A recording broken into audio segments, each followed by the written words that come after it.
Have you ever tried to fit a square peg into a round hole? It's kind of like showering with socks on. It just really doesn't fit.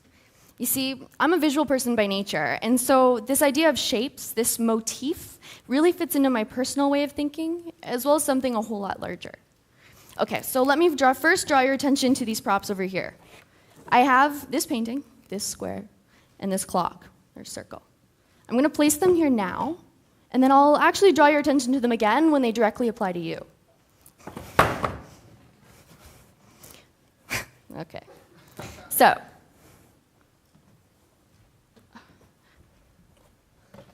okay, moving forward. See, this idea of shapes actually affects me on an extremely personal level. Circles, in particular, really freak me out. Now, okay, you might be thinking that's really weird, but it's not circles, but rather it's what they represent that freaks me out. Looking at me, you would not be able to tell, but it's actually extremely obvious. Nothing? I cannot tell time. That's right. This little circle here, right on my wrist, represents it all. And yes, I wore an analog watch for dramatic effect. Because, like everyone else here, I live in the digital world and I exist and participate that way. But it's not what I'm talking about. I'm not talking about when we're connected. Because of this digital world, we are, in essence, always connected.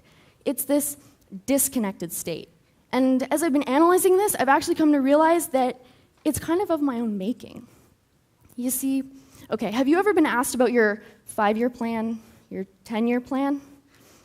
I know that comes up a lot in job interviews, so I'll kind of work through this with you. My plan was always to get to university. It was always to get here, to get to where I am today. Elementary school, middle school, high school, everything was to get to university, to get to McGill. It was kind of instilled in me, but it was also of my own choice. I chose to be here. The issue was that once I got here, I kind of got stuck because I was so used to doing this. I was so used to putting all of this emphasis. So much value was placed on living in the future. And that's why I was disconnected, because I was caught in limbo. And so once I got here, I thought my life was supposed to start. I thought everything was supposed to just happen, just click. But it didn't. I became disconnected. And then a moment of clarity actually came to me in this disconnected state. What was it about my now? What is it about right here, today, that is stopping me from moving forward? Time and how I chose to look at it. That's right, it all comes back down to this little thing right here. You wouldn't think it's that much or worth that much, but it's actually extremely scary. See, when your plan derails, when nothing goes as you've wanted it to, of course, time becomes an enemy.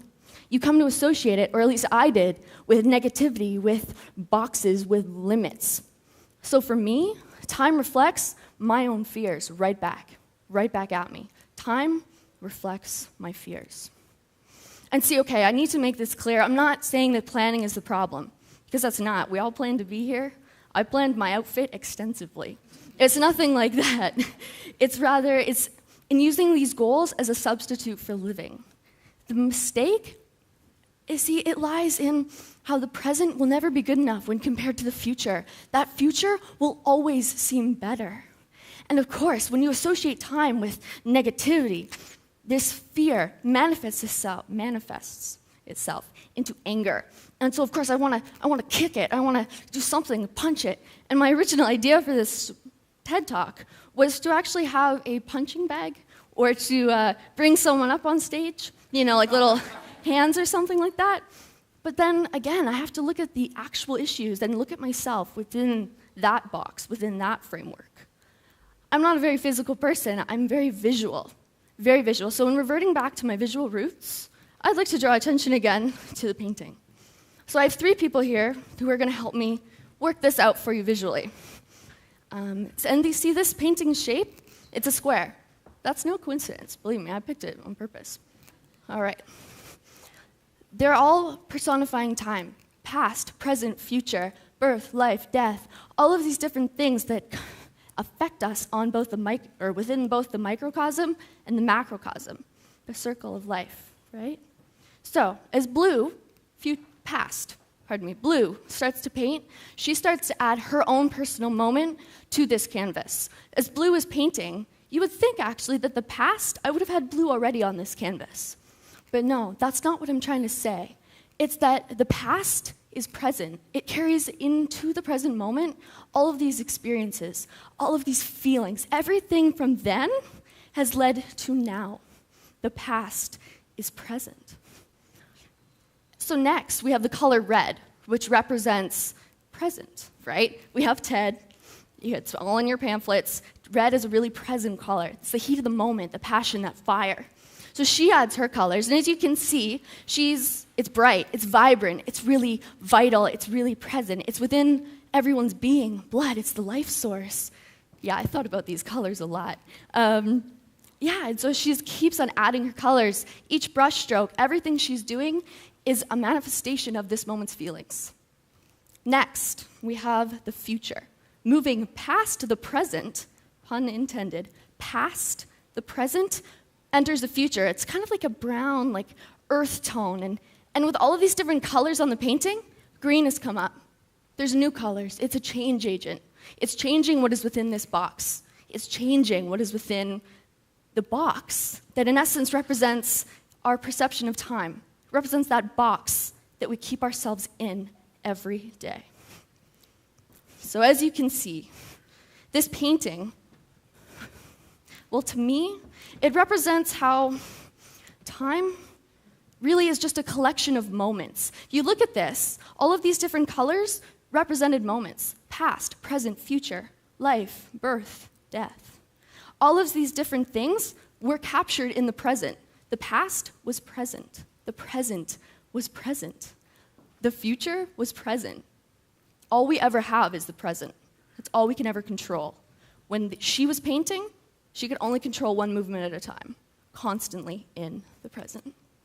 You see, time, it's not a box you should think of or fight inside of. It's not a ring, it's not anything like that.